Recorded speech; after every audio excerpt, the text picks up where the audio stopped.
Ibu, pagi luar biasa. Supaya waktu sempat singkat, sebelumnya selamat datang Saudara Maria Alfida dan selamat bersama kami juga berjumpa bersama kami guru karyawan, kepala sekolah dan wali murid dari KBPK Santa Maria. Yang kami hormati Saudara Paula selaku kepala sekolah KBPK Santa Maria, rekan-rekan guru karyawan serta Bapak Ibu sekalian. Terutama sekali kami mengucapkan banyak terima kasih untuk kehadiran baik dari Suster Alfida selaku narasumber tunggal maupun dari Bapak Ibu yang telah menyediakan waktu hadir di tempat ini. Mari kita beri tepuk tangan untuk kita semuanya. Dan siap, ini luar biasa. Ketika Bapak Ibu memutuskan untuk hadir di tempat ini, tentunya Bapak Ibu menyadari bahwa aku hadir untuk anakku, bukan untuk siapa-siapa tetapi untuk putra putri terkasih kita. Maka kami dari pihak sekolah sungguh memberi apresiasi yang sangat luar biasa bagi Bapak Ibu semua yang telah menyempatkan hadir pada pagi hari ini. Dan tentunya di sini sudah diambil ada yang berdiri, saya bukan emas ya Sister. Nah nanti ada door prize juga nih, ada door prize, tapi ada door prize itu nggak Sister, apa namanya voucher diskon SPP ya. Itu yang ditunggu-tunggu kan Bapak Ibu ya, kok masih sudah sih banyak. Ya itu yang ditunggu-tunggu harapannya nanti ada kebetulan ada dua Sister Alfida yang bisa gitu. Oh boleh? Wah senang sekali. Baiklah Sister Bapak Ibu yang terkasih, dengan menentukan waktu sebelum acara kita mulai kita akan membuka ke dalam doa kepada institusi kami persilakan untuk berdoa.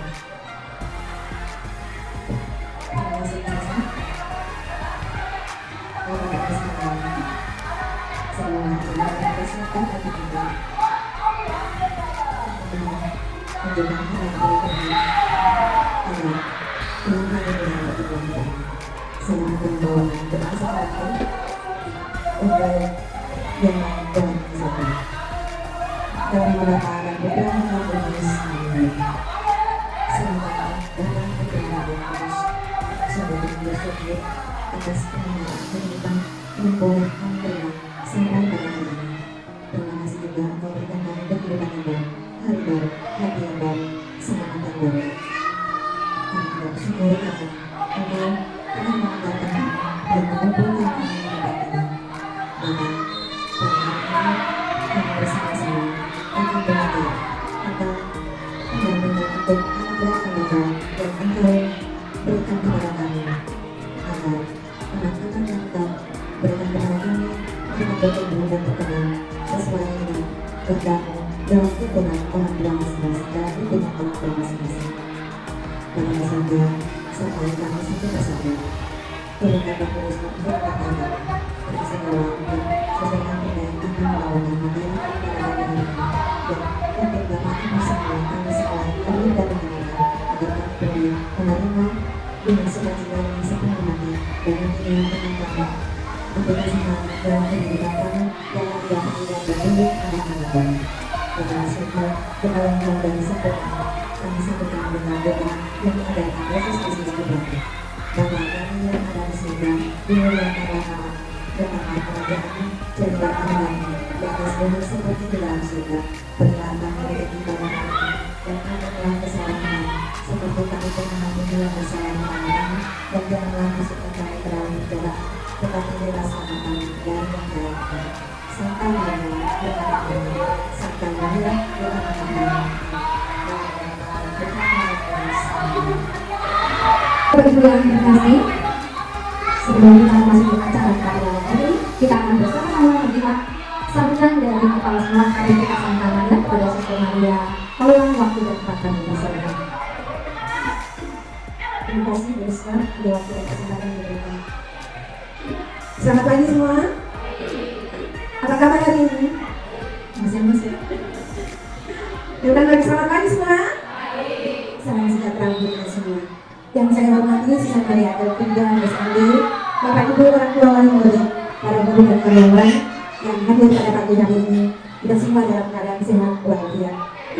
Pertama-tama, hari ini kita berkumpul di tempat ini walaupun kursinya di belakang masih ada yang belum diisi, tapi kita percaya bahwa teman-teman kita masih dalam perjalanan.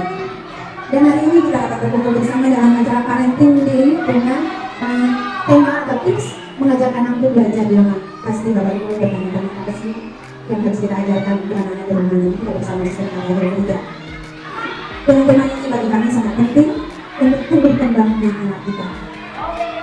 sebagai orang tua, kita tetap ingin melihat anak-anak kita tumbuh menjadi pribadi yang cerdas, pribadi yang kreatif, dan memiliki keterampilan yang baik. Namun proses belajar tidak hanya terjadi di rumah adalah tempat yang sangat strategis bagi anak-anak kita untuk melanjutkan proses belajar mereka. Disinilah peran kita sebagai orang tua begitu luar biasa.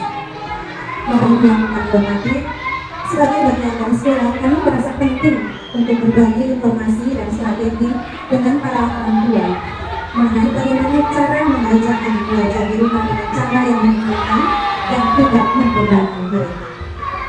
Melalui acara ini kami berharap dapat memberikan beberapa tips praktis yang dapat digunakan oleh Bapak Ibu di rumah agar anak-anak kita tidak hanya belajar dengan cara yang efektif, tetapi juga merasa senang dan termotivasi untuk belajar. Kami berharap dengan adanya pertemuan ini, Bapak Ibu dapat membawa pulang ide-ide yang cemerlang untuk bisa membantu anak-anak belajar dari rumah. Untuk itu kami mohon kesediaan dari Sister Maria Elfrida untuk memberi apa sih tips mengajak anak belajar di rumah. Jadi hari ini kita akan menyimak bersama apa yang akan disampaikan oleh Sister Maria Elfrida. Terima kasih dan Tuhan memberkati. Tenang saja. Gimana perasaannya? Itulah jawabnya. Aku berbahagia dan diberkati. Begitu ya? Siap? 1, 2, 3. Bagaimana perasaannya? Aku dan diberkati. Bagaimana sudah perasaannya? Bahagia dan diberkati. Sekarang balik ke arah sebelahnya. 1, 2, 3. Sudah dua. Bagian belakang. 1, 2, 3. Bagian. Aku berbahagia dan diberkati. Ini sudah 99% berbahagia semua. Berarti nanti siap untuk menerima semua ilmu yang akan ditransfer. Nah, kita tangkap semuanya ya. Jangan sampai ada yang terlewat. Tetapi supaya kita bisa lebih relevan, kemudian kita bisa menerima ilmu, tentunya kita juga harus membuka hati, membuka pikiran. Nah, kalau anak biasanya bersenang-senang, bersuka-cita. Terima kasih Pak Agung sudah bergabung bersama kami. Beliau selalu senantiasa tekun dan setia menemani anak-anak untuk menciptakan kreasi-kreasi dalam hal menggambar. Kita beri tepuk tangan untuk Pak Agung. Sudah bergabung kita ya, terima kasih. Double statusnya. Nanti saya double. Baiklah, sebelumnya kita akan SBD nanti akan dipimpin oleh Mrs. Su. Silakan Mrs. Su lagi, kalau anak dari Mrs. Su saja sudah ketawa, apalagi kalau kami boleh bicara.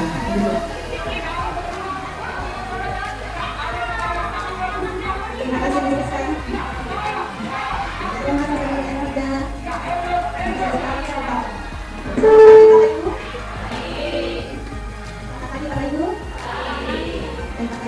Saya itu tidak punya anak.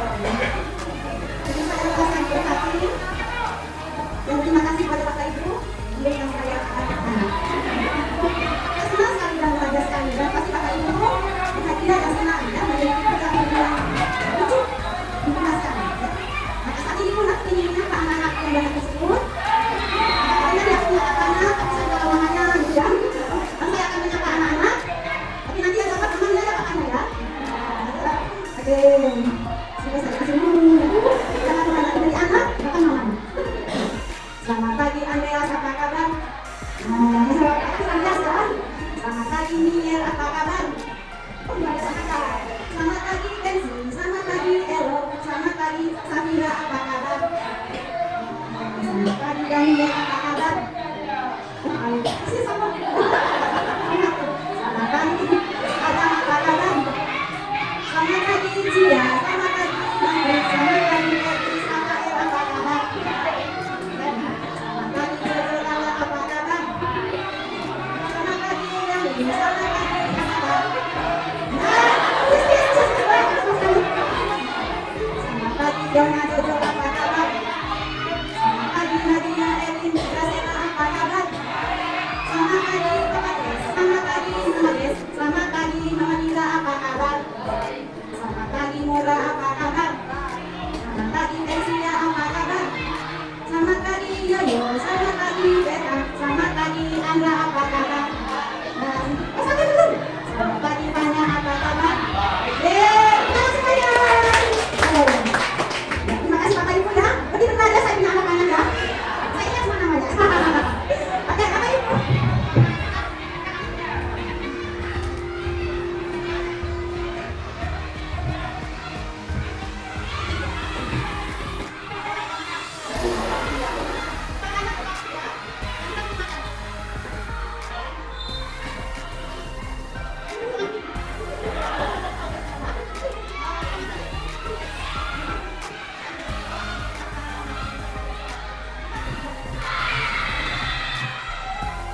Siap ya?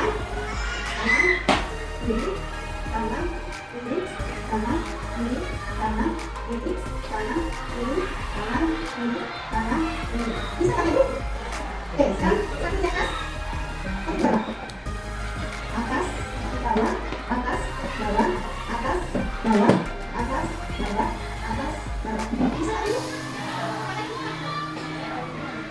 Ya, kan nggak bisa ada. Ini dilakukan sekali tindakan. Seperti kita makan ya. Saya ini sudah menunggu dan tindakan kami begitu jelas.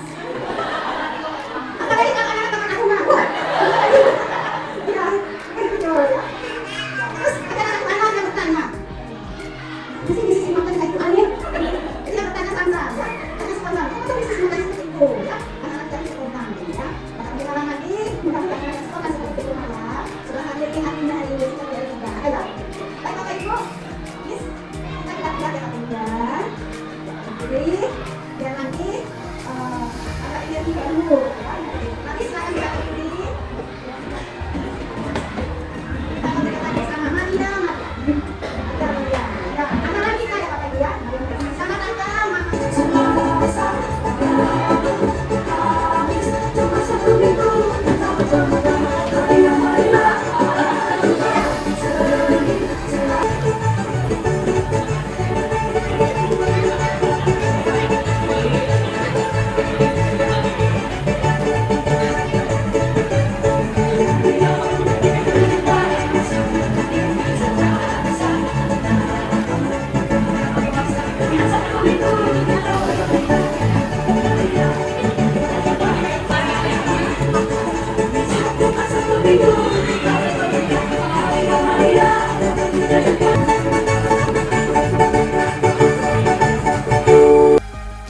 tingkatnya kami dari namanya aturan turun itu harus kami turun. Tapi ketika kamu nantinya mau berekspresi, kamu mau mengembangkan diri kamu sikap boleh, mau bebas. Makanya dari sini kalau menuju ke sana, kamu nggak harus selalu boleh berbuka. Oke, sesikap kamu seperti apa? Itu yang memang harus dipahami. Nah, kenapa harus penting? Menurut orang masih nggak penting nggak sih? Penting nggak? Ya, soalnya belum ada. Menurut saya 8 tahun di TK sampai desa penting banget. Saya mau bercerita bahwa ada sebuah perubahan. Dulu ketika itu justru ketika kita menemukan sudah menemukan dari mindsetnya dulu. Saya untuk mengubah menjadi siswa 200 untuk bisa berhenti angka 150 itu butuh sebuah penting dan bagaimana kita harus dapat. Awalnya paling 20, 25, 30 karena mereka merasa nggak penting susah. Apa yang kita harus lakukan? Bisa, aku bisa nggak punya anak? Iya, bisa. Tapi anaknya kebisaan itu ketika kita itu sharing sama orang lain. Anakku ya,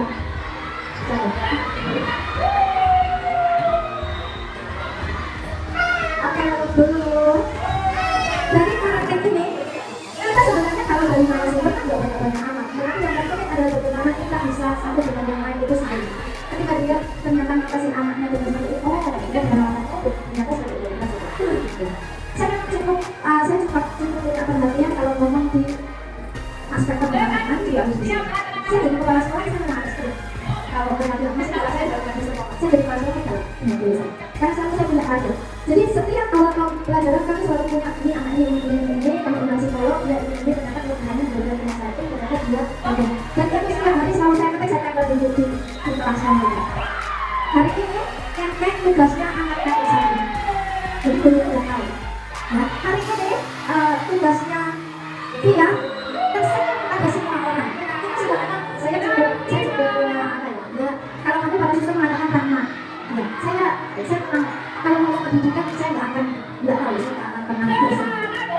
Simpel, selalu saya ketika nilai saya tanya, coba kamu kan, saya akan hitung. Ketika hari ini dia hanya bisa berdiri di lingkungan satu, saya bilang besok hitungan 15. Besok, jadi saya memang agak sulit. Kalau nanti jadi kepala yang suami saya, dia masih pusing. Tapi yang penting adalah bagaimana kalau misalkan kelompok bermain, saya kan coba ada yang atas dua siswa. Saya kasih waktu 1 minggu untuk mati.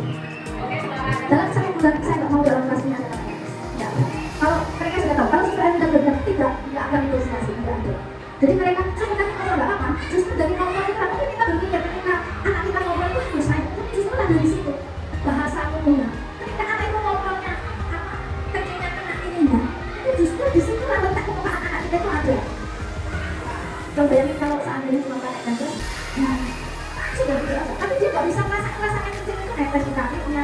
itu yang rasanya oh ternyata kerja itu anget, oh ternyata bau mesin, oh ternyata kalau seperti ini tuh aku nggak nyaman, itu harus dirasain. Jadi kalau maaf ya bahasa, kalau ketika mereka hanya dalam bentuk karakter, kepribadian dan nilai-nilai anak yang menjadi fondasi bagi kehidupan di masa depan, mama papa jangan lupa pendidikan adalah sesuatu yang integral.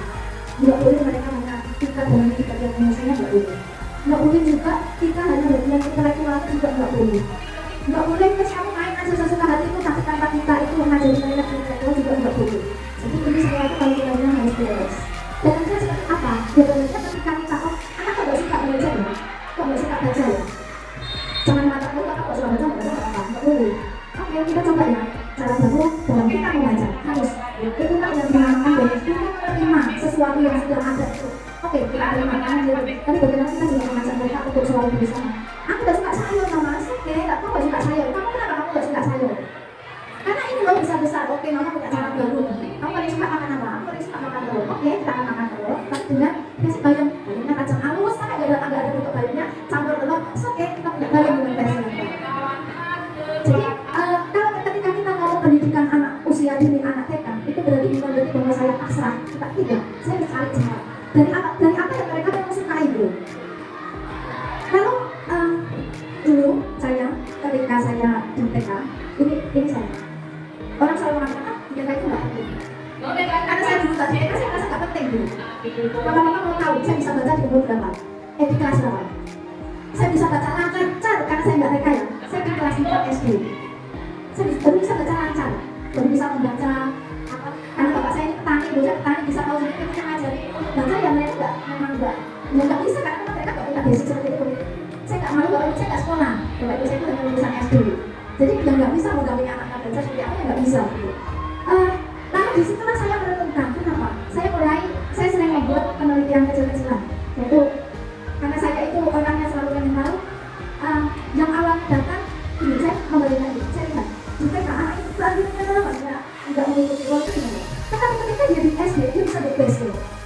Justru anak-anak yang berbest di TK yang dituntut orang tuanya, sorry ya, saya nggak mengerti, itu perlu, tapi juga kita harus jelaskan sana sini bisa belajar di TK itu dengan lancar. Ternyata di SD ketika anak kelas 2 dia mulai bosan, dia mulai nggak mau sekolah, harus dibawa dulu sama mamanya susah, dia nggak mau ke sekolah.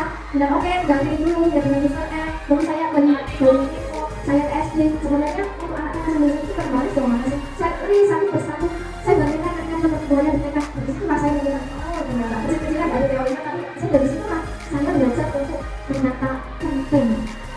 Karena ketika durasi di TK 3 tahun, kalau saya ini umur 4, kelas 4 baru bisa berkata, jadi kan tahun keempat ini apa? Saya nggak pernah naik kelas, karena nggak memberi nama saya itu agak pintar di matematikanya. Jadi saya matematikanya selalu 10 dulunya nggak pengen kayak soalnya tapi matematika bisa.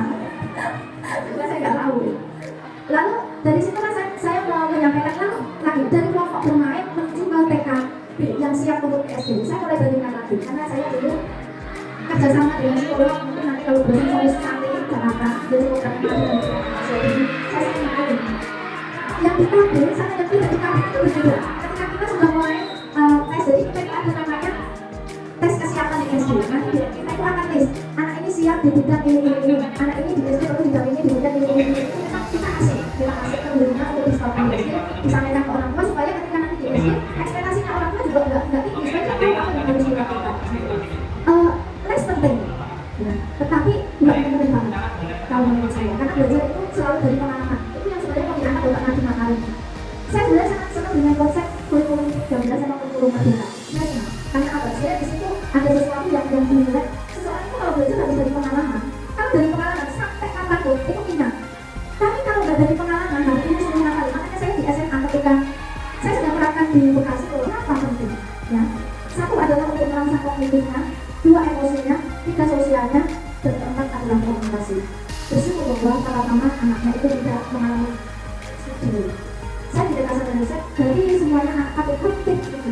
Tapi saya selalu bilang sama guru, lakukan cara ini, ikuti apa yang menjadi arahan saya. Karena saya di kuasa jadi memang kerjaan saya tidak ngajar, tapi saya memang membantu untuk bagaimana cari solusi mereka. Jadi ketika mereka kasih kita, saya mengatakan, oke, taruh ruangan saya, dengan saya.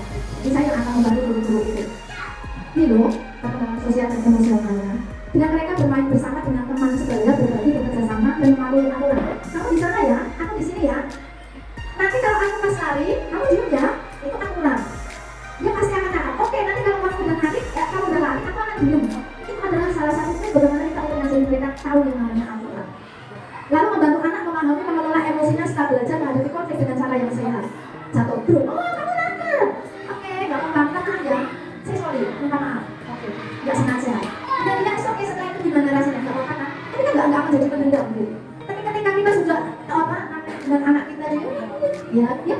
menyelesaikan konflik gitu. Karena penting sekali saya saat ini lebih banyak memang saya biasa tapi saya lagi intens dengan anak-anak SMA yang di Jogja.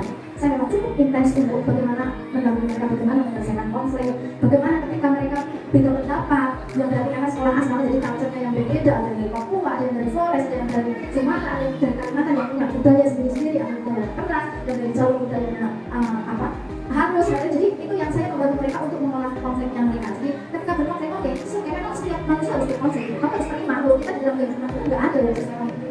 Tapi bagaimana cara kita untuk harus seperti ini. Saya nggak terima suster. Kita bisa tahu kalau suster juga nggak akan bisa terima. Yuk kita duduk, kita ngobrol. Apa yang membuat kamu tak terima? Baru saya ngajarin mereka. Kalau seandainya kamu seperti ini, kamu rasanya gimana? Seandainya kamu yang di posisi ini, kamu seperti apa? Jadi saya ajarin mereka untuk bagaimana hidup bersama itu enggak semua orang yang kamu itu harus sama seperti apa yang kamu bisa sama. Saya sebagai orang biasa, saya memperlakukan semua waktu, semua mereka, saya benar sudut pandang dari mereka, bukan sudut pandang dari saya. Kalau saya agak tegas mereka kamu itu bilang tidak. Tapi saya selalu melihat dari sudut pandang apa sih sebenarnya mereka ini, bagaimana cara saya bisa komunikasi dengan mereka. Lalu membangun keterampilan dasar, itu keterampilan awal. Membaca, menulis, berhitung, berbicara, itu keterampilan awal. Jadi bukan berarti bahwa hanya dengan A, B, A, bunyinya A, B. Tidak, saya dulu nggak diajari. Saya bisa baca secara otomatis. Karena apa? Setiap hari melihat, oh ini huruf A, oh ini huruf S, oh ini huruf A, oh ini huruf B. Kemudian saya dilihat, airnya kenapa ini? Kalau saya selalu bilang, kalau nggak ada air, kan ada sejalannya itu dulu, kalau asap. Ya nggak ada air.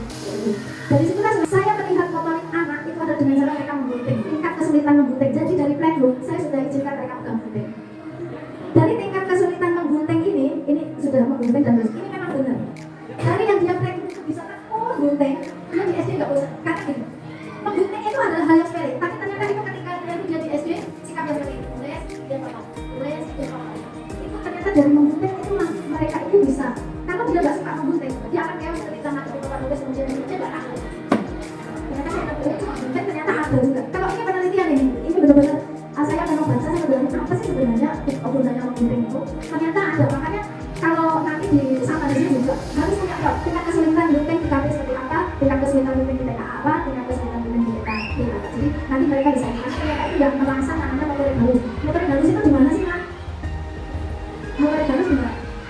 Ya, motorik halus itu di sini nih, di ujung jari. Itu motorik halus. Makanya di kenapa di TK itu ada pelajaran menjunjung, mengambil kacang hijau, memilih beras dan kacang hijau. Itu sebenarnya untuk membangunkan mereka untuk kemampuan mereka memegang pensil. Kalau ini nggak sehat, dia nggak bisa. Motoriknya di sini nggak bagus, dia nggak bisa megang, dia nggak bisa tulis sama. Ya, saya lagi mengatakan di SMA IKL no handphone ketika pembelajaran. Jadi saya lagi mengembalikan mereka karena saya bilang anak ini dengan handphone nggak bisa lepas. Pembelajaran harus pakai apa? Nggak ada yang pernah mau berubah. Kembali dulu ke pembaca asli. Supaya mereka tahu rasanya di sini seperti apa. Karena pendidikan harus begitu, walaupun teknologi itu mendukung, tapi bukan berarti kita itu juga dengan teknologi. Ketika kita merasakan di sekolah atau dari orang tua nggak sehat, anak kita ketika naik laptop udah nggak sehat. Ya udah kasih menggambar, ya udah kasih. Jadi kita yang bisa membaca sendiri. Lalu kreativitas, anak diajak untuk berpikir kreatif melalui seni, musik, dan permainan imajinatif. Mereka memberikan ruang bagi anak untuk mengeksplorasi ide-ide baru dan mengekspresikan diri. Saya ngomong tentang musik tadi. Kalau saya nanya sebenarnya di sini ada berapa? Belum, nanti saya lagi. Berapa itu kan? Orang yang ngerti cuma seninya aja, itu bagus ya. Tapi ternyata itu di emosi. Ketika dia irama itu kan di sini ya, dia bisa Dia sebenarnya membantu irama emosinya dia. Emosinya dia bagaimana dia harus melambat, sabar, bagaimana dia harus cepat, itu sebenarnya ada gitu. Jadi kayaknya nari, cuma nari aja. Di sini semoga sudah ada. Saya di Santo Yosef karena saya tahu kelemahan anak-anak saya. Everyday kamu wajib workout, nggak ada enggak. Kamu setiap hari setiap pagi 30 menit harus nari, nggak ada enggak nari dia harus di depan nari. Karena apa? Karena anaknya aktif banget. Ketika nggak nari dia di kelas ngantuk. Karena energinya belum tersalurkan. Di kelas kan beda ya. Dia di kelas akan cari sesuatu yang lain. Tapi ketika dia sudah puas dengan berteriak, oke kembali ke kelas. Mereka kembali ke kelas. Di kelas dia duduk dikasih aktivitas duduk karena sudah tersalurkan. Simple, tapi bagi anak-anak itu sangat menolong. Lalu memperkenalkan disiplin dan rutinitas. Kalau di sekolah itu kan disiplinnya pada duduk, bukan TK ya, makan. Cara makan sendok di sini, badannya tak seperti ini. Coba lihat makanannya, makan yang ada, nggak boleh lupa makanan ya.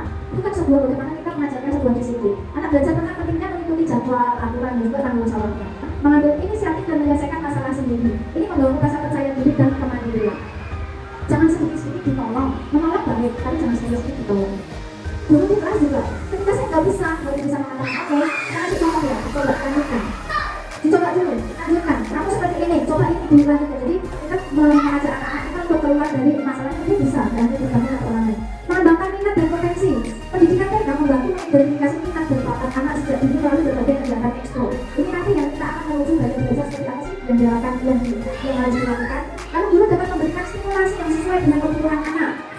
Karena banyak anak guru itu lebih bisa kreatif dan menjawab kebutuhan anak. Karena kalau lama kan anaknya kan 3. Kalau dulu kan anaknya 20, dia punya cara sendiri kalau tiap anak itu seperti apa. Lalu dasar membentukkan karakter, nilai-nilai tanggung jawab, hormat, kesabaran dan empati diajarkan sejak dini. Anak-anak TK belajar menjadi individu yang baik dan peduli terhadap orang lain. Nama tidak peduli ini diangkat jadi konsen dengan kita. Saya bukan hanya kepedulian pada orang lain.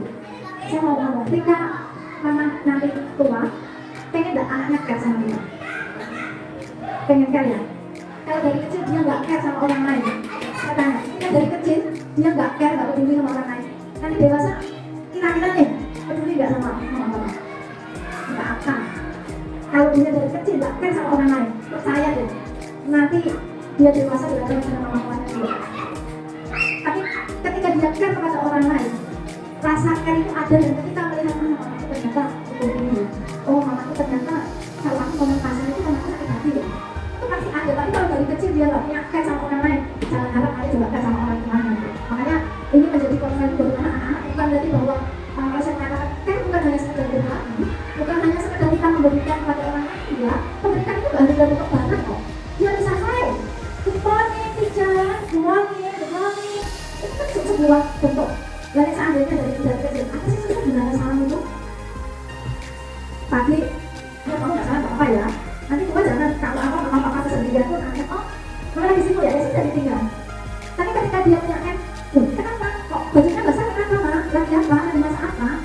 Jadi hal-hal sebenarnya kenapa kebiasaan-kebiasaan itu ditanamkan pada anak-anak kita di sini nanti berbalik ke anak itu sendiri, berbalik pada orang-orang yang ada di sekitarnya. Lalu ini menyiapkan anak untuk pendidikan selanjutnya, pastinya siap masuk SD. Dari sini dulu ada yang mau disampaikan. Sebelum saya menuju pada tahap perkembangan anak nomor 1, nomor 2 itu sebenarnya harus ngapain saja sih Suster? Mungkin ada yang mau menyampaikan sampai, mungkin juga mau sharing. Mungkin kalau tanyanya nanti aja gimana sharing. Kira-kira benar nggak sih apa yang diomongin kita kali ini? Atau enggak juga sih sebenarnya seperti itu? Oke, bisa? Kalau ada, bisa angkat. Sudah disediain dompet. Yang mau sharing? Ya ini nggak apa-apa. Jangan, karena nanti ketika dia nggak sesuai dengan ininya, dia nggak mau. Kenapa saya mengatakan? Saya punya anak di TPA yang dia nggak mau merangkak dia. Ternyata dia di SD juga punya kesulitan dalam kesehatan keluarga. Jadi ya ajarin. Ketika dia merangkak ya biar aja, jatuh sedikit nanti nggak terbentur ya. Jatuh sedikit dia biarin aja. Oke, baru lagi coba lagi. Lalu yang kedua memang upload yang alat jalan itu ya. Alat jalan upload ketika dia sih upload. Baby walker. Kadang-kadangnya upload. Itu saya melarang anak TPA untuk pakai baby walker. Enggak, mereka bilang susah kita enggak ada. Dia harus proses jalan secara mandiri karena itu ada tahap. Ketika kita terlalu memaksakan itu gangguannya nanti dikurang gitu. Anak kita itu jalur sedikit aja kan udah letakkan dulu. Beda ketika kita ngomong diri kita, saya aja yang kelahiran 2005 ini ya, itu ya tulangnya masih jauh lebih kuat ya, karena dulu jatuh Pak Jus sudah. Tapi anak sekarang, anak SMP, jangan jatuh, cuma bener apa? Susah nanti, saya sudah pakai. Jadi proses-proses seperti itu yang sebenarnya mari di zaman era yang semuanya serba cepat semua itu hal-hal yang sebenarnya tradisional yang kayaknya kalau nanti ternyata itu berguna untuk anak-anak kita ini. Lalu sensoriknya yang mereka lebih jelas dan mendengar suara lebih detail. Makanya ketika mau tidur, ketika musik, yuk kita dengar musik yuk. Itu kan sebenarnya juga untuk emosi mereka, ketenangan hati mereka. Kalau anak-anak sekarang itu kan mau mana? Mau bimbing khusus dan kamu bimbing jauh-jauh ke sana, bimbing di rumah. Anak asrama ketika minggu keempat, kalian mau jalan kemana? Karena kalau minggu keempat boleh di rumah. Jadi saya membimbing anak dengan gaya belajar. Memahami pentingnya peran orang tua dalam proses belajar anak, mengetahui cara mengenali gaya belajar anak, lalu mendapatkan tips praktis untuk mendampingi belajar anak di rumah. Pentingnya keterlibatan orang tua, anak usia dini belajar lalu interaksi dengan lingkungan terdekatnya, jadi selalu interaksi, ketemu orang. Orang tua adalah guru pertama dan utama bagi anak. Pendidikan di TK mungkin, tapi yang terpenting adalah bagaimana pendidikan di rumah itu. Dampak positifnya, pendampingan orang tua dapat meningkatkan percaya diri anak, rasa dihargai, membantu membangun kebiasaan belajar cognitive development, anak usia dini itu berada dalam tahap pra-operasional, di mana mereka belajar melalui pengalaman langsung, simbol, dan imitasi. Orang tua dapat memfasilitasi dengan memberikan pengalaman belajar yang konkret. Saya lanjutkan dulu. Lalu Neil Fleming itu seorang pendidik dari Selandia Baru memperkenalkan model audiovisual, auditory, reading atau writing, kinestetik untuk membantu cara memahami cara belajar individu. Yang pertama visual, belajar melalui gambar, diagram, grafik. Auditory, belajar melalui mendengar, diskusi, musik. Kinestetik, belajar melalui pengalaman langsung, gerakan, dan praktis. Jenis belajar ini, saya mau cerita tadi tentang pengalaman saya sebagai anak petani. Kenapa kaitannya sama gaya belajar saya ini? Saya itu suka baca buku, tapi satu yang nggak saya bisa. Saya itu paling susah menghafal lirik lagu. Tapi saya bisa. Coba diamati aktivitas anak kita itu lebih cenderung gimana? Apakah eksplor ketika dia lihat air itu? Apakah dia senang campur-campur, kemudian main? Itu berarti kinestetiknya ini. Kinestetiknya dia main. Karena ini nanti dia berguna ketika dia masa-masa kuliah. Dia itu cara belajar itu sangat berupa SMP, SMA ya. Hobinya nari, olahraga. Terus sudah kita dukung dengan cara dia hobinya gimana. Lalu mengamati aktivitas favorit anak. Bagaimana memberikan tugas-tugas yang sederhana dilihat. Oh, ketika saya kamu potong ya, dia kok nggak suka, ya berarti dia kinestetiknya memang nggak di situ. Jadi dari aktivitas keseharian. Saya punya satu video yang ini bisa dikatakan sebenarnya juga kinestetik gitu, karena dia melihat dari orang tuanya.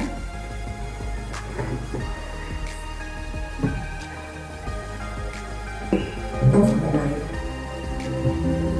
ฉันคิดว่าต้องทำให้ดีให้เขาเห็นเป็นตัวอย่าง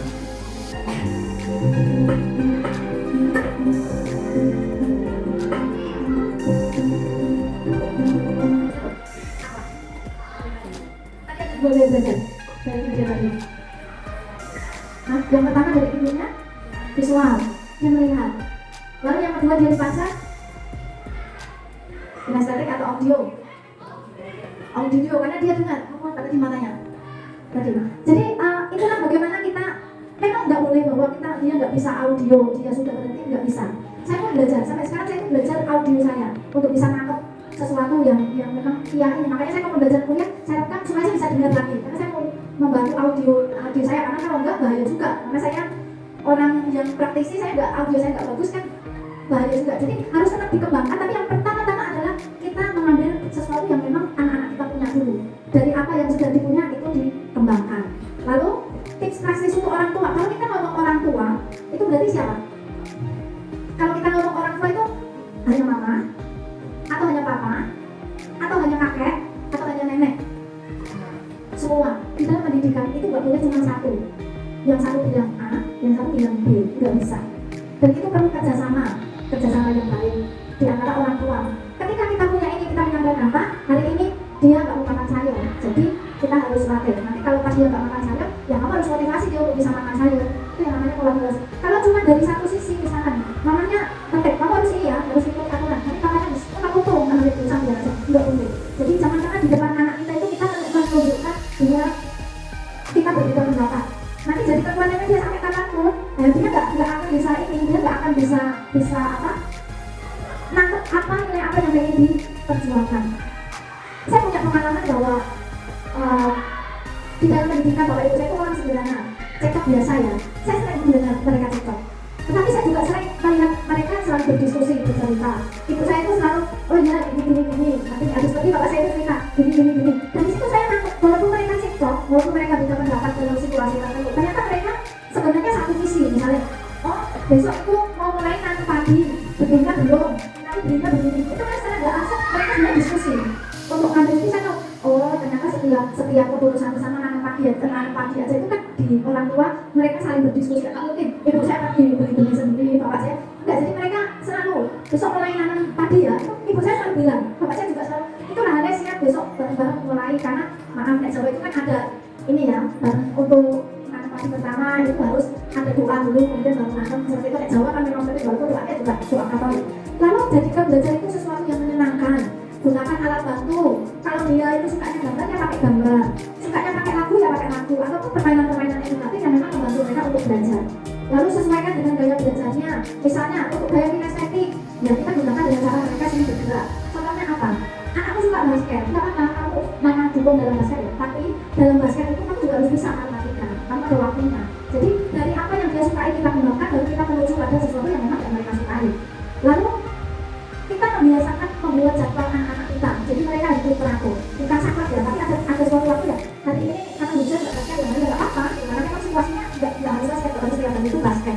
Lalu sesuaikan belajar dengan anak, kalau anaknya ngambek ya jangan kita itu apa, nggak galak, kamu kayaknya enggak, jadi nggak bercanda mungkin cerita lucu, bisa kok ini ada itu, jadi membuat mereka yang mau emosi, jadi berbalik kita mencoba untuk sesuatu yang membalikkan. Kalau dia bercanda, kita menunjuk, oke, ini serius, jangan serius nih, sampai serius nih. Tapi kalau dia lagi ngambek, dia jangan jelas semakin. Tapi yang perlu itu ada juga anak-anak yang kadang-kadang ketika dia marah, misalkan gini, ada anak, jadi harus diperhatikan. Saya senang.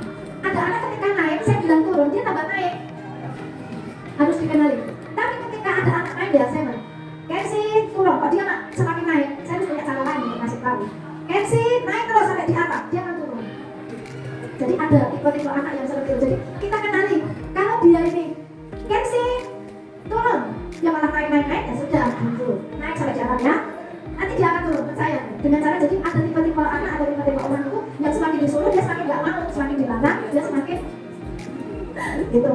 Lalu melibatkan dalam proses belajar, libatkan anak-anak dalam aktivitas sehari-hari. Selalu dengan aktivitas supaya mereka punya pengalaman. Saya lagi mengembangkan yang namanya pembelajaran life skill. Ya, jadi saya lagi konsep life skill itu mau TK mau seperti apa, SD mau seperti apa, SMP mau seperti apa, harus punya life skill. Mama-mama pasti tahu anak sekarang itu disebut generasi apa? Strawberry, serius. Maksudnya ini menjadi saya sebagai seorang praktisi pendidikan, saya berpikir setengah-setengah bagaimana saya bisa mendidik mereka strawberry mereka itu menjadi sesuatu keunggulan mereka. Saya bekerja dengan anak-anak, anak awal itu ada satu anak yang generasinya dia lulusan tahun. Model kerjanya dia saya berlakukan sangat bijak. Jadi, suster ini gini, sama anak-anak kamu tak hidup mau nggak? Jadi, kalau saya sebagai atasan karena saya memahami mereka, saya bisa dengan gayanya dia saya ikuti. Akhirnya saya nggak bilang, aku nggak mau tahu ya tanggal sekian harus hari di meja saya. Aku nggak mau tahu mau baca di rumah, mau baca di lapangan, mau baca di mana. Aku nggak tahu. Pokoknya tanggal sekian harus ada di meja saya selesai. Itu gaya masuk ini. Jadi jangan kamu kerjain ini ya, nggak akan kerjain. Karena dia bagian kerjanya sesuai dengan dia kok. Tapi memang selesai gitu. Jadi kan bentuknya saya pakainya kaget. Aku kalau tahu kerjanya seperti apa, caranya gimana. Nanti kalau kamu kesulitan, kamu kendalanya, nanti tanggal sekian harus ada di meja. Saya lagi dalam yang nggak bisa terluka, tapi mari kita biasakan mereka untuk menerima sebuah terlukaan itu, sebuah situasi yang nggak enak. Ketika mereka sendirian, ya nggak apa, memang kadang-kadang kamu harus kesepian. Jangankan anak-anak kita yang suster hidupnya teratur doa, dan itu aja ketika kita mengalami sebuah kesepian yang sangat dalam itu nggak gampang. Bukan kesepian yang bukan kesepian yang bukan, tetapi kesepian merasa sendiri. Oh, apa sih aku ini melewati semua ini? Oh, apa sebenarnya yang aku tuju itu apa? Itu sebuah pergulatan yang nggak mudah. Tetapi bagaimana kita mengarahkan anak-anak supaya dia menerima? Iya, it's okay. Kadang-kadang kamu harus seperti itu, nggak apa-apa. Hidup itu dinamis. Kamu harus bisa cari cara. Ketika kamu kesepian, kamu harus melakukan sesuatu yang bisa membawa kamu kesepian itu pada situasi yang pada akhirnya kamu kembali ke diri kita sendiri, tapi sesuatu hal yang positif. Sebenarnya ini pertanyaan, cuma saya mau merangkum dulu. Setiap anak memiliki gaya belajar yang unik. Orang tua dapat mendukung belajar anak dengan cara yang kreatif dan sesuai kebutuhan. Mari libatkan anak-anak kita dalam aktivitas belajar yang menyenangkan dan bermakna. Ajak diskusi anak kita. Kamu mau les? Kamu mau les apa nak? Mari selalu libatkan dia di dalam pengambilan keputusan di dalam diri mereka, supaya mereka merasa dihargai. Aku keberadaanku itu ternyata ada, meskipun kadang-kadang kita harus tegas, enggak. Mama bilang ini harus ini, tapi ada kalanya bagaimana kita berdiskusi dengan mereka. Mari bersama menciptakan pengalaman belajar yang positif di rumah dengan adanya kolaborasi antara orang tua, kakak, adik, nenek, dan anak-anak kita. Satu video untuk kita.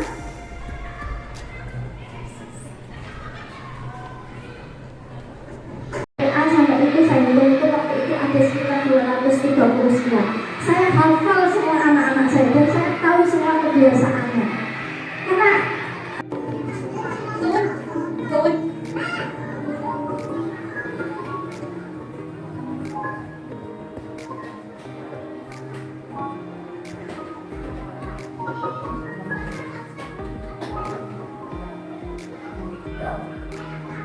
เธ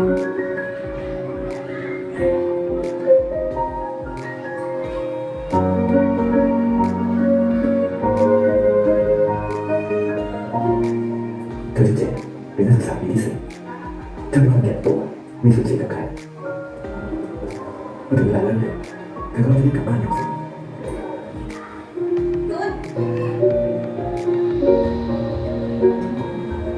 คนที่ถามว่าเธออายุเท่าไหร่18บางคนก็บอกว่าเธออายุ60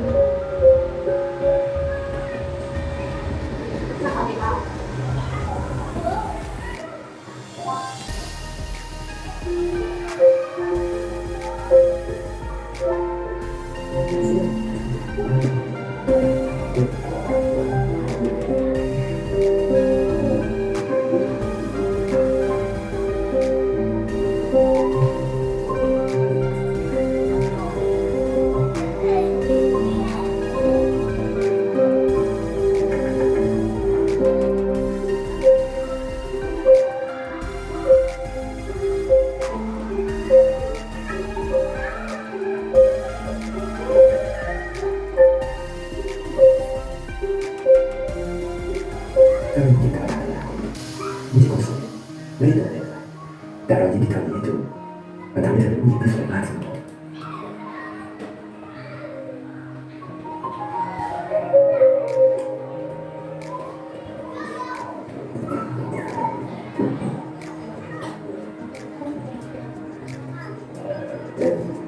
เราจะไม่บอกตอนที่ทุกคนเรื่องตัว ไม่เห็นหรอจะบอกไหมอ่ะ ก็เป็นเรื่องของเจนนี่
ก็เป็นเรื่องของเจนนี่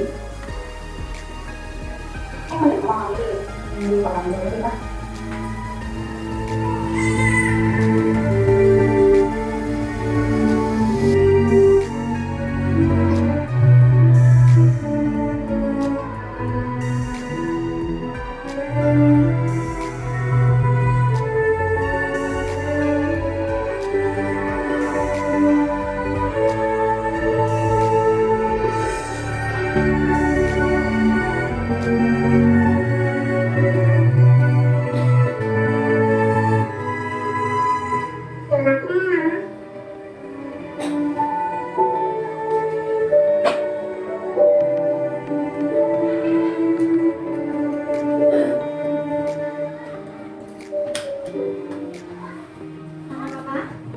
Semua teori yang saya sampaikan adalah penting. Tetapi yang terpenting adalah bagaimana relasi kedekatan saya dengan anak-anak saya, relasi dari hati ke hati, menerima semua yang ada pada anak-anak kita sebagai berkat. Setiap dari kita adalah anak-anak kita adalah berharga, anugerah dari Tuhan. Kalau dia berharga, berarti kita akan berjuang, berusaha menjaganya, memberikan yang terbaik. Meskipun lewat hal yang tidak enak, tidak baik. Dan ending dari semuanya adalah anak-anak bisa mengatakan saya mencintai diri saya sendiri, saya mencintai papa mama saya, mami papi saya, ayah bunda saya, dan saya mencintai semua orang. Terima kasih, selamat pagi, Tuhan memberkati kita semua. Kita dalam mengasuh, mendidik putra-putri kita, dan tentunya harapan kita nanti dari anak-anak yang kita asuh menjadi anak-anak yang berkualitas dan tentunya baik secara rohani maupun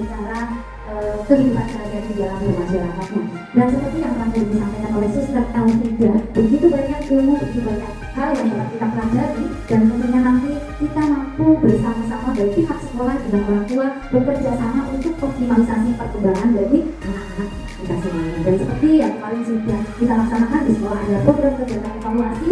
Di sini Bapak Ibu jadi lebih rumah kami kemarin kita memberi evaluasi, walaupun itu evaluasinya masih bisa ada mengusahakan biji-bijian itu siapapun bisa, tetapi ternyata tadi sudah disampaikan oleh Sister juga bahwa dari hal yang kecil, dari pengalaman yang kecil kita akan memperoleh dampak yang besar, bukan saat ini tetapi pada saat-saat nanti. Sekarang saatnya kita menanam benih dan kita akan menuai memanennya bukan saat ini. Maka mungkin ketika orang itu, wah saya mau ketemu dengan guru SMA, guru TK itu tidak dilirik karena apa? Karena mungkin memorinya dengan guru TK itu tidak sebesar ini jasa guruku yang mempelajari matematika. Nah biasanya seperti itu, bukan saya sedang meminta itu tidak, tapi karena memang apa yang kami tahu saat ini tuayannya itu tidak berasa, dan tuayannya itu nanti pada saat anak-anak dewasa. Demikian pula Bapak Ibu, ternyata ketika Bapak Ibu mengajarkan hal sepele, kita akan masih kelak kemudian apa yang terjadi. Ilmu pada hari ini mungkin saya tadi sudah juga bertanya siapa yang mau sharing, siapa yang mau berbagi. Mungkin saya saja yang sharing karena nanti boleh Bapak Ibu ikutan sharing, karena sekarang saya punya anak kecil. Kenapa kalau saya punya anak kecil lagi?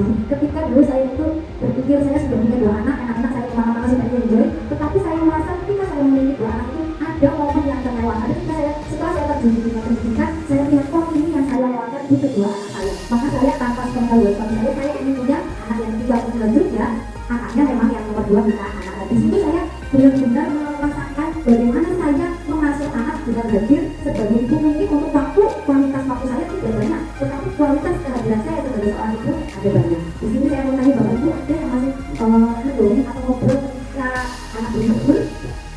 Dengan aku disini luar biasa. Nah, mengapa tadi saya sudah sampaikan hal yang mudah, yang mungkin sederhana kita laksanakan, itu pun saya ambil dari kedua orang tua saya. Ketika orang tua saya sebelum saya tidur pasti zaman dahulu itu tidak ada.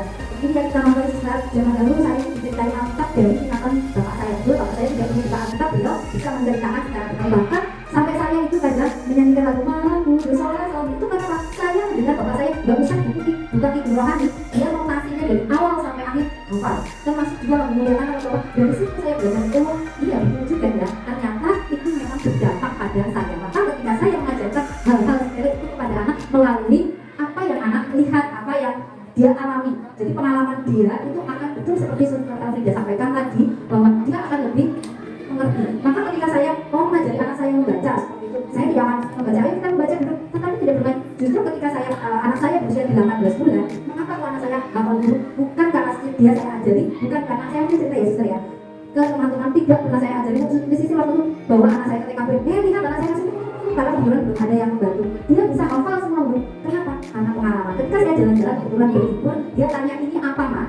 Umur 17 bulan. Oh itu namanya huruf B, itu H, lalu itu O, lalu T, E, L itu lewat. Kebetulan saya hafal A, lewat situ, lewat mana hotel itu, dia lewat ke sini, dia pegang H, oh, ya kok dia bisa tahu? Jadi saya, oh begitu ya. Kemudian lagi, saya coba yang ini apa? Oh ini Bu, saya pura-pura salah. Ternyata bukan Mama, itu oh.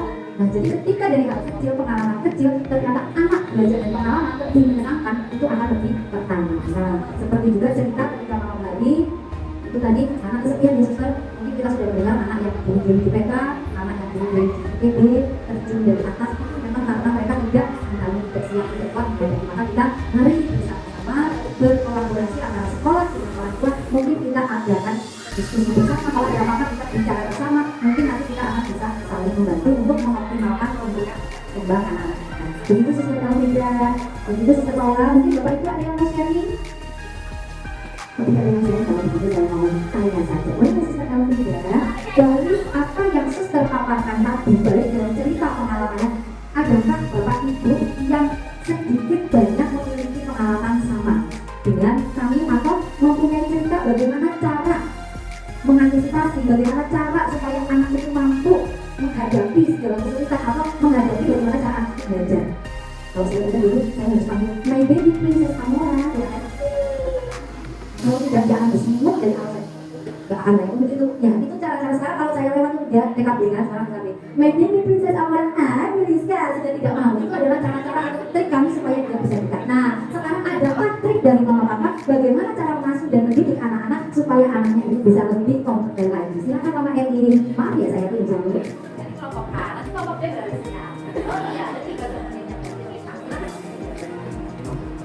Sama teman semuanya. Mama dari TK satu itu dari makan. Cuma tadi saya ada pertanyaan boleh. Boleh pertanyaan, boleh pernyataan, boleh. Mau tanya kalau kayak gitu tuh nanti ke bawah sampai dewasa nggak ya? Itu akhirnya kalau enggak mungkin malah kalau dibilangin ini terus mungkin dia malah akan bertanya ini kenapa kok seperti ini gitu. Dan kita kan ada bahaya misalnya kayak kompor, jangan terlalu kompor itu. Nah itu tuh pegang tuh api kalau dia kenapa mami suruh pegang?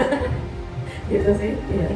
Untuk mengatasi biar anak mau belajar. Karena saya sendiri, saya misalnya belajar untuk fokus ke anak saya.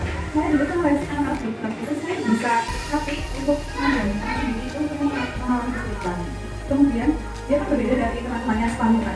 Dia itu sudah mengatakan, Bu, kenapa kok saya kita terus saya cuma belajar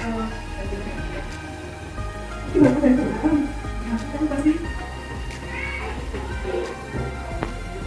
buat itu membuat buat ada itu kayak gitu jadi saya gimana waktu saya sendiri sedang menerimanya Saya dari situ saya itu perkenalkan di dalam perkenalkan apa aja yang sebagai yang tidak misalkan olahraga terus musik dan sebagainya kita menulis sendiri tapi tadi dari sebagai materi tadi itu dapat yang tes sebelum masuk SD yang kita bangetnya nanti di apa soalnya tidak ada kesulitan saya ada itu bangetnya lebih ke banget gitu jadi pertanyaan saya mungkin awalnya nanti di pertama ini ada tes seperti itu dan kita sebagai orang tua makanya lebih mudah terima kasih ya anak saya mau belajar menulis ini bisa dimarahin. Terima kasih, Mama. Ada 4 pertanyaan, juga 1 masukan. Yang pertama, apakah tadi ketika menemukan berbalik, apakah nanti selalu tidak? Nanti jadi itu hanya sebenarnya ketika tapi ketika nanti dia sudah dewasa, dia sudah bisa membedakan, tidak, nanti akan berubah. Dan itu secara otomatis nanti kita akan peka. Oh, dia udah tahu nih, dia sudah bisa. Biasanya itu ada fase di mana seperti itu, tapi nanti dia berbalik. Kalau dia sudah mulai bertanya, kenapa disuruh itu? Berarti modelnya udah diubah, Mak. Bukan disuruh, bukan di ini lagi. Jadi ketika kita mereka sudah mulai mengkritisi apa yang kita katakan, itu kita harus mulai berubah cara. Misalnya, kenapa kamu kompor panas kok suruh pegang? Kita harus mulai dengan ganti cara baru. Nah, disitulah kita menjelaskan. Kamu tahu nggak? Ketika kamu kecil, kenapa mama suruh pegang aja? Ketika kamu kecil, ketika kamu naik, mama suruh turun. Kamu terus makin naik. Tapi sekarang kamu udah gede, kamu udah bisa berpikir bahwa itu bahaya. Makanya sekarang mama ngomongnya akan apa adanya. Kalau mama turun, berarti kamu harus turun. Kalau mama kok bilang tidak, ya berarti kamu boleh memegang. Berarti dia udah mulai. Jadi kita sebagai orang tua juga dulu harus jeli juga. Dimana kalau fase dia sudah mulai kritis, kita harus mengubah sesuai dengan realita. Jangan menggunakan cara yang salah. Itu ya Mama ya. Jadi kalau dia sudah bertanya, kenapa ini kan panas? Nah, ajak diskusi kenapa kita kemarin itu ngomong seperti itu. Supaya dia tahu, oh ternyata ketika mama bilang aku suruh turun tidak mau, mama bilang naik aku turun. Jadi dia nanti bisa bedain. Karena dia akan mulai masa kritisnya sudah mulai ada. Itu ya Mama ya. Jadi harus peka sejauh mana anak kita itu bisa itu. Lalu yang kedua, terima kasih banyak Mam. Saya berharap saya punya rasa setuju dengan anak-anak yang seperti itu. Karena dulu kita di desa, aku ada 5-10 anak yang dekat saya dengan saya. Karena pendekatan yang seperti itu yang pertama-tama saya bukan menggunakan lagi. Ya. Saya menggunakan daya batin saya menggunakan hati. Nanti kalau Mama tanya bagaimana saya cuma bisa kontrol emosi. Mungkin trik ini nanti bisa dipakai. Saya dulu punya anak yang autis 100%. Jadi tapi saya sudah mengatakan, saya tidak berjanji bisa berhasil. Kami tahu kapasitasnya nanti. Tapi saya akan membantu di bagian ininya, misalnya. Tapi jangan berharap lebih dari apa yang sudah kami lakukan. Tapi saya akan membantu Mama, saya akan membantu responnya, untuk dia interaksinya, itu saya akan membantu. Tapi bukan level yang lain, karena saya tidak punya dasar untuk mendampingi mereka. Saya selalu ketika dia datang, dia tangguh, saya selalu pegang dadanya. Saya selalu pegang ini karena saya mau tahu detak jantungnya dia itu secepat apa. Kalau dia detak jantungnya dia ini berarti dia emosinya level tinggi. Kalau seperti itu biasanya saya langsung peluk. I love you. Dulu namanya itu gereja. Sisa sayang sama. Saya pasti peluk. Karena saya untuk menurunkan degradasi emosi dia tanya cepat. Lalu saya membantu dengan merespon ini. Jadi dulu dia nggak saya izinkan pakai kaos kaki. Kalau ke sekolah dia pakai kaos kaki di sini pas. Memang ekstrim. Saya selalu menggunakan ini. Ini sederhana tapi ternyata itu membantu. Jadi saya menggosok. Selalu dia tangan saya lepaskan karena saya pengen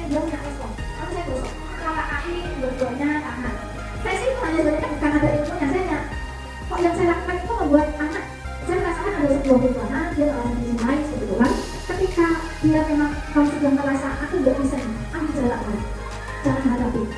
Itu kuncinya. Ketika pada masa kita udah capek, kemudian kita nggak mampu mengendalikan emosi saya bisa ambil jarak. Oke, saya tinggal dulu. Saya tinggal, saya cari aktivitas yang lain yang membuat saya netral dulu. Tapi saya kembali.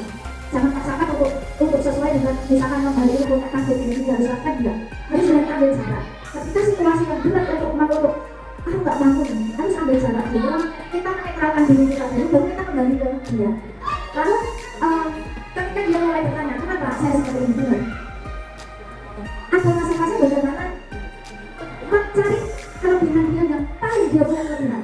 Harus menemukan itu untuk membawa dia percaya diri, karena itu nanti yang akan digunakan. Misalkan, oke, nggak apa-apa, kamu punya ini, tahu nggak? Kamu sama loh dengan ambil cerita. Nah, kalau kita Katolik, ya berarti kita ambil dari kitab suci yang memang bisa membawa nanti ini ya, Tuhan itu gini. Kita semua ciptaan sama. Kamu memang nggak sama seperti ini, tapi kamu tahu nggak?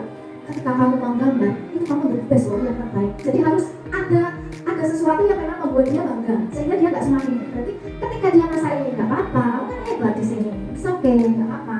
Jadi lalu ketika nanti sama ketika dia sudah fase kritis, kenapa dia harus itu? Dia diajak lihat, kamu amati, apakah semua orang yang ada di sini sama? Diajak melihat sesuatu. Kalau dia mengatakan enggak, katakan dia ada sesuatu yang berbeda-beda, nggak sama kan? Oke, kamu melihatnya nggak sama kan? Lalu diajak amati satu hal. Ketika kamu melihat ini, mari kita amati. Mama amati sama, kamu amati hal yang sama. Mari kita ngomong, apa yang udah kamu amati? Ada pasti berbeda kan? Dia amati apa? Saya amati apa? Dari sekarang kita akan ambil. Nah, setiap orang itu akan melihat situasi yang dia lihat itu berbeda-beda. Itu nggak apa-apa. Mereka harus seperti itu. Contohnya kamu sama mama, kamu melihat sesuatu. Tapi ketika kamu melihat ini, mama komentar ini, kamu melihat ini, berubah nggak? Enggak ada yang berubah. Jadi nggak apa-apa, karena setiap orang itu bisa cara memandangnya berbeda. Yang terpenting adalah kamu. Jadi misalnya di dia, yang terpenting adalah kamu. Ketika kamu lemah di sini, kamu hebat di sini, tunjukkan. You can do the best dalam hal ini. Kamu bisa yang terbaik di sini. Jadi kamu harus bisa menemukan sesuatu yang nilai lebih ke dia supaya dia merasa suka. Jangan sesuatu yang boleh dari. Itu ya Mas ya. Nggak apa-apa, biasanya untuk anak-anak kita, saya rasa setiap orang tua punya kesulitan sama.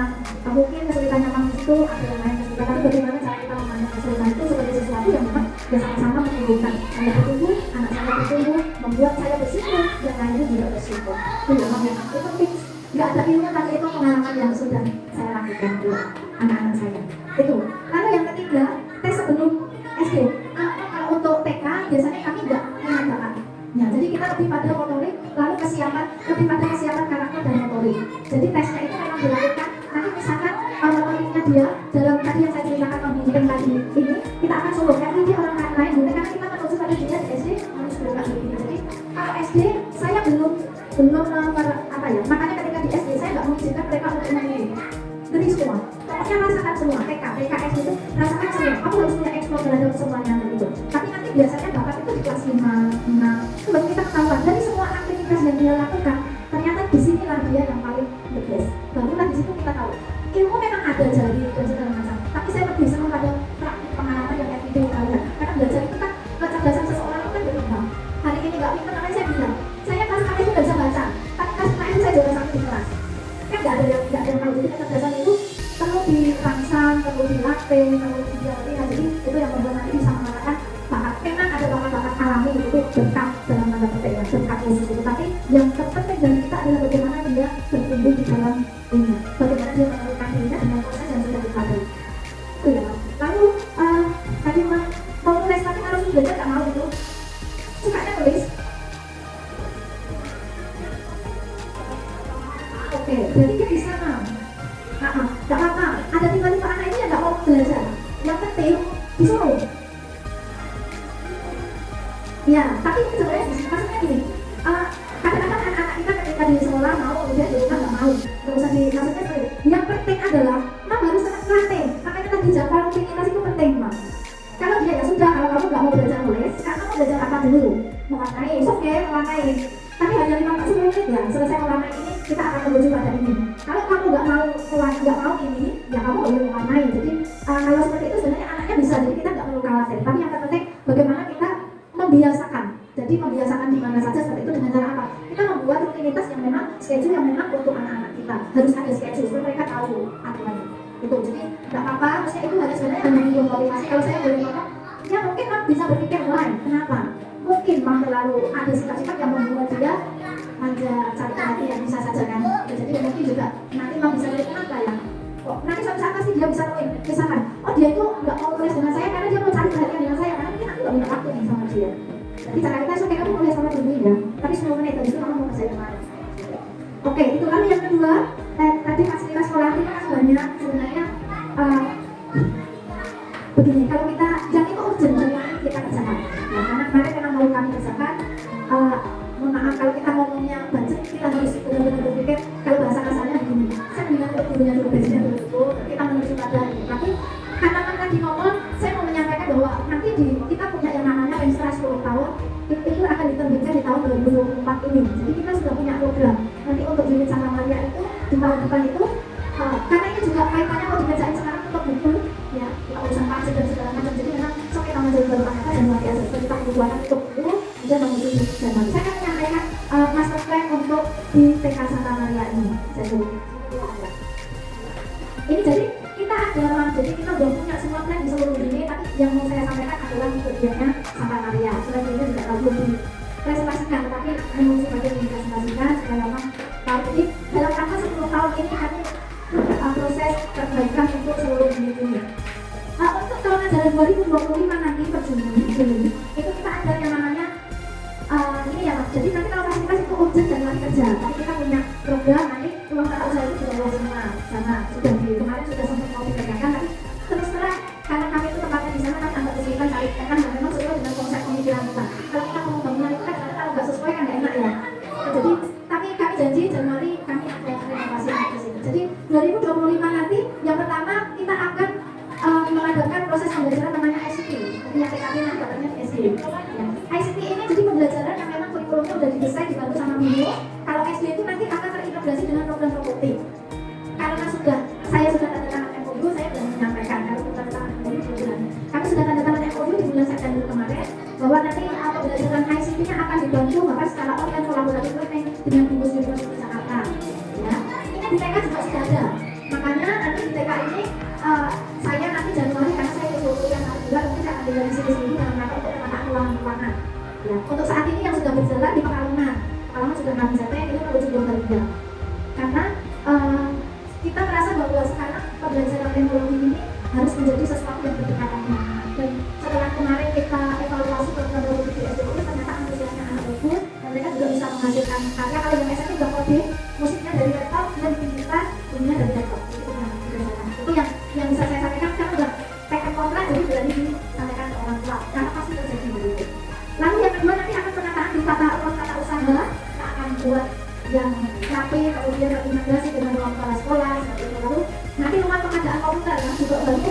Jadi kayak nanti kontennya komputer ini karena ini kan kadang-kadang kita online, jadi kita memang menerapkan pembelajaran online. Jadi yang dimaksud kolaboratif nanti bisa saja di TK Santa Maria itu dari online dan nanti dimulai dari TK Santa Pekalongan untuk ICT. Jadi memang kita akan membicarakan.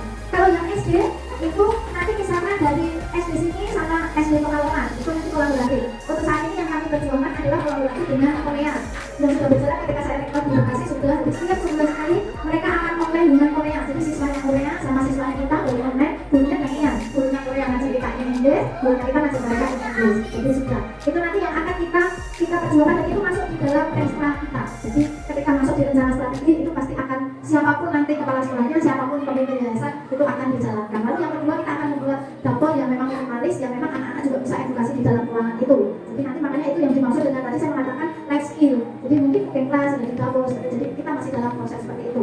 Lalu nanti kita akan ada pengadaan komputer. Saya masih nego nih ruang lab komputernya mau gimana nih yang supaya safe dan seperti itu karena benar-benar harus melihat ruangan yang bisa sinyal cepat, kemudian juga safe itu yang memang baru kita perjuangkan. Lalu nanti di tahun 2026 saya baru selesai di sini karena ada 9 unit, agak-agak bagi waktunya agak susah, tapi kita nanti akan menuju pada 2026 itu kita akan membuat ruang audio visual anak. Jadi mereka akan punya ruang audio, makanya masih cari mana nih tempat yang bisa dipakai dan juga kita akan menerapkan bilingual class. Jadi bahasanya nanti pembelajarannya sudah menggunakan bahasa Inggris. Tapi memang ini proses yang sudah kita lakukan adalah TK Santo Yosef. Jadi TK Santo Yosef 2 tahun yang lalu kita sudah menerapkan diterapkan di lingkungan kelas. Jadi mereka kata pengantar untuk itu udah in English. Jadi semua staff dan itu sangatnya udah in English. Semua lingkungan itu tapi punya in English. Ya. Lalu nanti pembelajarannya tetap di bahasa Indonesia, tetapi Inggrisnya tiap hari everyday sekarang saja mereka akan dapat pembelajaran bahasa Inggris. Itu nanti juga tahun 2026 karena kayaknya kalau Inggris itu kan tujuannya untuk TK-nya harus benar-benar disiapkan. Kita juga nggak mau TK itu dasar, kita takut programnya nggak tepat, jadi gurunya harus benar-benar dipersiapkan. Kalau di sana itu kebetulan susternya memang punya basic bahasa Inggris yang bagus, jadi dia kita dengan tapi yang SD itu sudah dari 5 kelas tahun ini Math dan P5 udah pembelajarannya di base mereka, tapi Math-nya udah bahasa Inggris, matematikanya mereka belajar menggunakan bahasa Inggris. Tahun depan Math and Science nanti mereka harus bahasa Inggris, karena cari gurunya kan kita juga boleh. Nanti menuju di sini, jadi di sana sudah 2 mata, di sini menuju ICT tahun depannya 1 mata, selalu supaya kita siap start by start. Itu yang bisa saya sampaikan. Jadi nanti Januari susah saya pilih, semoga bisa seminggu di sini akan mau konsep ulang-ulangannya mau seperti apa, biasanya mau dibuat seperti apa supaya kita nanti RAB-nya jelas begitu. Itu tapi yang tadi saya lihat ternyata memang urgent, jadi mungkin dalam waktu cepat nanti saya minta minggu ini bisa dilaksanakan untuk supaya itu Mak. Terima kasih banyak. Kami pamit, kami berharap bahwa ini apa yang menjadi harapan orang tua untuk sekolah di TK Santa Maria ini benar-benar bisa menjawab kebutuhan orang tua. Jadi kalau kolaborasi learning ini di seluruh yayasan Santa Maria, nanti yang SMA BKI itu juga sudah kolaborasi learningnya, mereka saya mengatakan suplemen teacher. Jadi mereka nanti ada kalanya mereka diajar sama guru supaya mereka open mindset. Gurunya sendiri juga supaya ada sesuatu yang baru. Jadi memang program ini sudah kebetulan saya juga bagian penjaminan itu, jadi saya sendiri yang desain di bagian ini. Semoga tahun depan nanti terus bisa merasakan keinginan kita di TK Santa Maria. Terima kasih. Terima kasih sudah untuk penjelasannya. Suster, boleh untuk sopnya dibantu ya. Tadi ada Mama Delia, Mama Ayas, kemudian Mama Beatrice, satu lagi Mama Eli. Silakan ke depan saja sekarang Suster. Mama Eli silakan ke depan, Mama Ayas silakan ke depan saja.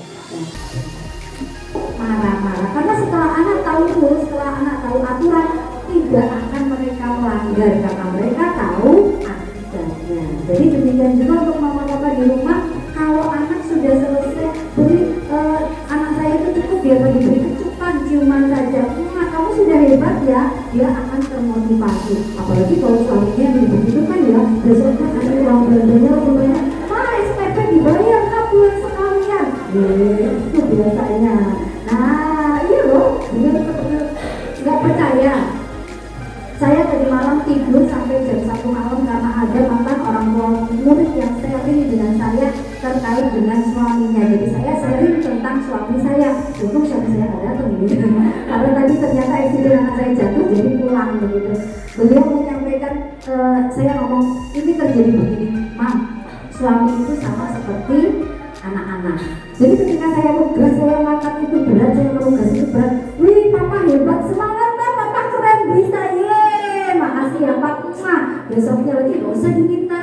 Sampai sekarang saya jemuran kadang saya lupa angkat, akan diangkatkan. Jadi ternyata suami dan anak-anak kita, Pak, jangan cerita nanti ya Pak. Bapaknya Alinel, bapaknya Andra, jangan cerita suami saya, gitu ya.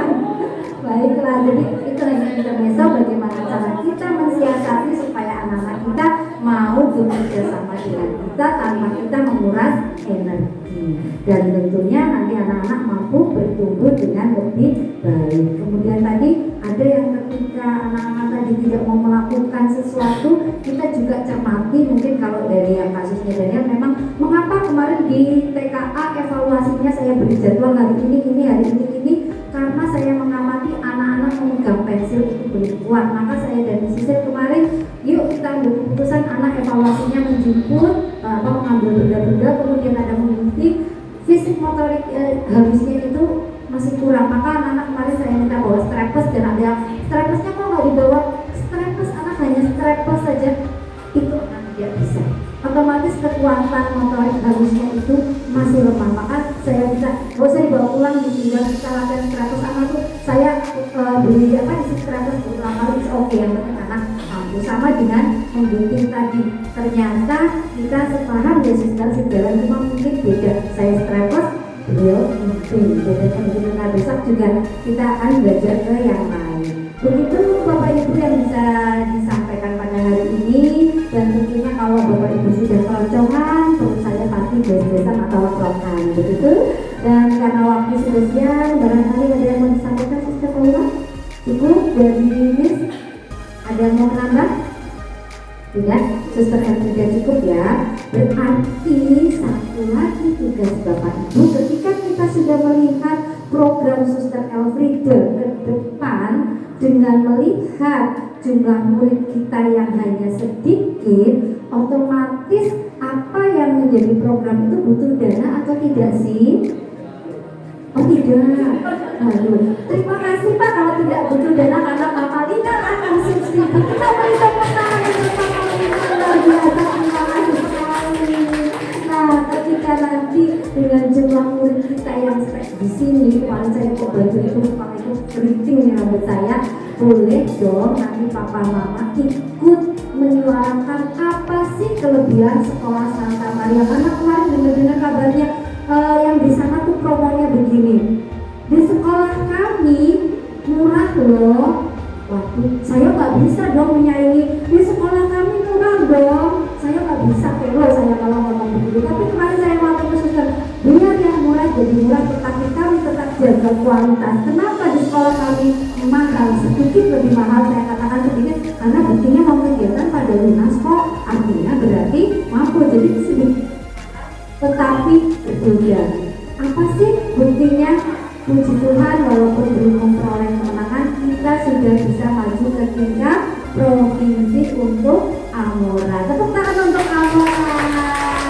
Nah, itu karena apa? Mungkin karena baru kita ajari itu 3 kali 4 kali pertemuan ya, baru masih tahap dasar, tetapi sudah bisa maju sampai di provinsi. Apalagi kalau nanti digali lebih dalam, tentu ada Amora-Amora lain yang bisa bahkan sampai ke tingkat nasional. Nah, supaya nanti uang kegiatan tidak terlalu mahal, otomatis kalau jumlah peserta didiknya juga semakin banyak. Nah, mohon dibantu Bapak Ibu untuk mengajak teman-teman yang punya anak. Kalau di sana katakanlah saya di sini lebih murah, jangan katakan di tempat ini juga murah. Tidak, saya tidak setuju. Karena apa? Mungkin kualitas kita melihatnya kualitas, bukan melihat harga murahan. Karena bukti sudah ada. Kemudian kita juga pembelajaran juga berbeda dong dengan yang murah. Masa kita mau sama dengan yang murahan? Begitu kan? Begitu. Jadi kita harus selalu ada yang baru, selalu ada yang berbeda, dan kita menunjukkan prestasi bahwa kita lebih baik. Begitu. Jadi mohon bantuan untuk nanti promosi, mengajak teman-teman untuk bisa bergabung bersama kami. Setidaknya kalau Bapak Ibu mengajak bisa meringankan biaya kegiatannya. Begitu. Dan puji Tuhan juga ini untuk Amora, maaf sekali ya Suster. Amora dulu sempat sharing dengan kami, mamanya Miss ini dinaikkan nggak ya? Kebetulan saya guru kelompokannya. Kalau menurut pandangan saya, kematangan adalah hal yang penting. Ketika anak itu dia matang secara emosi, matang secara fisik dan motoriknya, dia akan menjadi lebih kompeten dan dia akan lebih berprestasi. Kebetulan di sini ada Mama Sita juga dulu ya. Beberapa juga Mama Sita bertujuh waktu itu juga ya, tinggal di kelompok A juga kalau salah ya. Dan ketika anak yang matang secara usia, otomatis mentalnya matang, dia dibina akan lebih muda. Yang dulu My Baby Princess Amora sudah tidak begitu kan, dia akan mau melakukan apapun. Kalau dulu silakan My Baby Princess Amora nyanyi yang baik, yang pintar ya. Kalau di kelompokku saya yakin nggak mungkin akan seperti itu karena sudah matang secara mentalnya. Nah, jadi di sini mungkin juga nanti perlu kita boleh itu Mama Amora yang sudah ada, Mama Sika sharinglah dengan beliau apa bedanya anak yang usianya matang, kemudian matang secara fisik motoriknya, emosinya, itu juga bisa sharing. Kok saya disangka bohong ya, sudah ada buktinya. Begitu. Baik, terima kasih karena waktu sudah siang. Kita akhiri pada siang hari ini dan kita ucapkan di samping kanan kiri kita bisa mendidik anak kita. Mari Bapak Ibu, 1, 2, 3.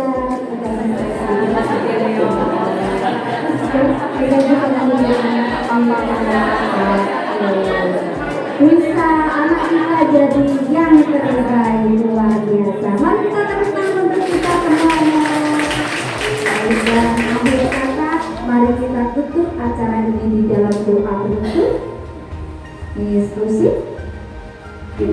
akhiri dengan doa penutup.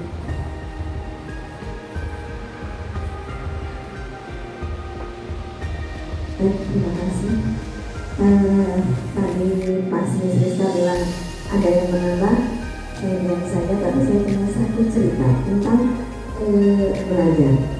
Ini tentang anaknya di Anastasia yang sekarang sudah menjadi guru bahasa Inggris di Purwokerto. Ya, dulu waktu dia kelompok itu dia bersama saya. Dia itu anaknya dia pokoknya belajarnya dia.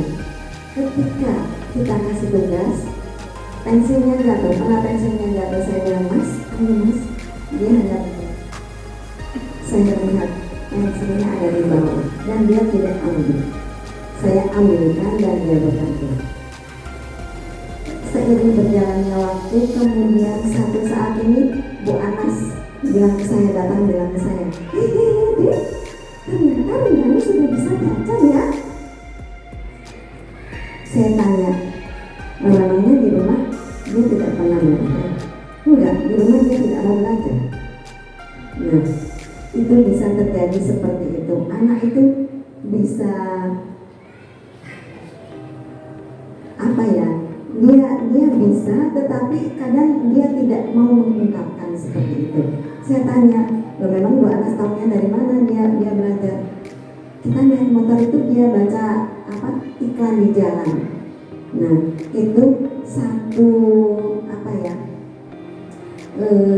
satu perbedaan dengan anak-anak yang lain ya. Jadi kita tidak bisa untuk anaknya tetangga saya bisa, kok anak saya belum bisa. Nah, itu kemungkinan bisa terjadi seperti itu ya. Jadi kalau memang sudah saatnya, anak-anak pasti bisa ya, seperti itu. Oke, terima kasih untuk kita semua hari ini. Sekarang kita tutup dengan bersyukur atas waktu yang sudah Tuhan berikan kebersamaan kita untuk hari ini.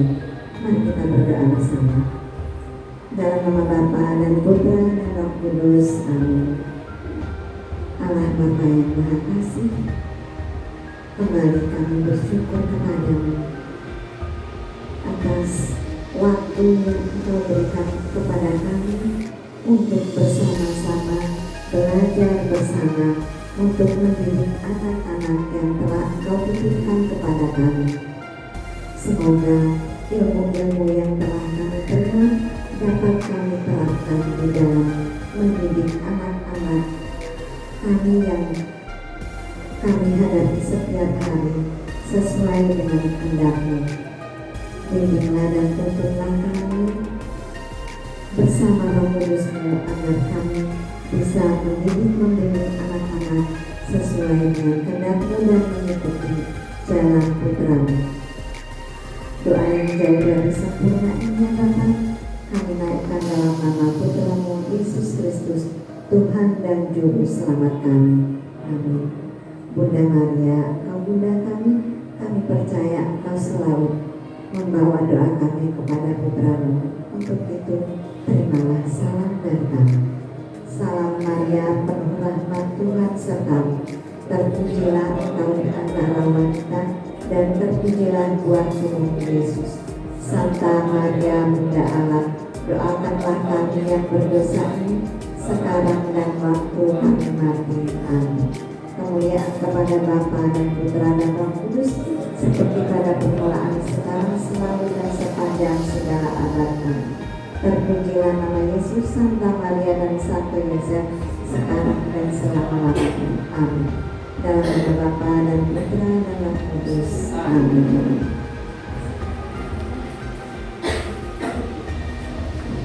Terima kasih Miss Lucy, Bapak Ibu, terima kasih sekali untuk kebersamaan kita hari ini. Dan sebagai momen akhir